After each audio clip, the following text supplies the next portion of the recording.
Going to be mixing glazes today. Now, when I first started out and mixing my own powdered glazes, I could not find any information out there. So just in case there's somebody like me, this is one of the powdered glazes. You can buy them online. I bought 5 kilograms. Now, the instructions on this one say to add 1 kilogram of powder to 800 millilitres of water. Mix well and pass through a 100 mesh sieve. And then you can adjust the consistency as necessary.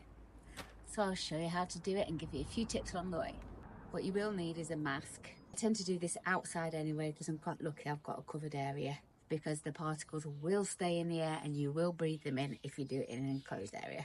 But once the powder's wet, you can remove the mask. You're going to need 2 buckets because you want to be able to mix it in one and then sieve it into the next.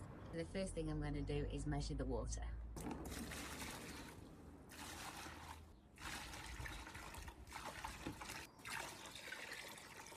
Now I'm going to cut the glaze bag open and put it into the water. So I'm going to mask up now. There's still dry powder, so I'm keeping this on until it's all wet. It's all wet now.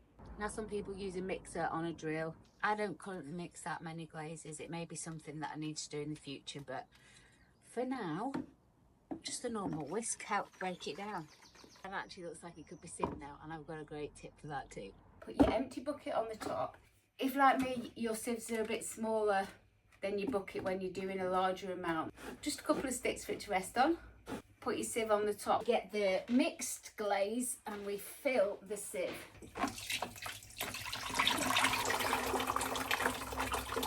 Make sure you scoop out everything that's left in the bucket. Get it to rotate slowly, and then if, like me, you've got a pedal on the floor, move it out the way. I have done this before and fired glaze everywhere. Sadly, I wasn't recording. Use your brush or a spatula or both, and as it's turning, just put your brush on lightly on the bottom of the sieve, and you can hear now. You can hear how it's going through now. And this is just a washing up brush of a cheapy shop. That's nearly all through. And I'll just finish off using the spatula. Take the bit off the bottom first, and whatever's left, push it through.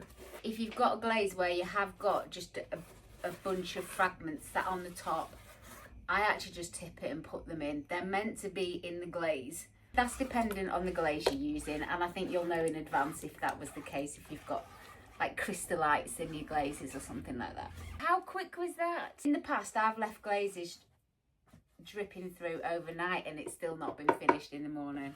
So if that was you, Simon Leach, thank you. I watched so many videos in the early days. I was falling to sleep watching YouTube videos. I didn't even have a wheel. Oops.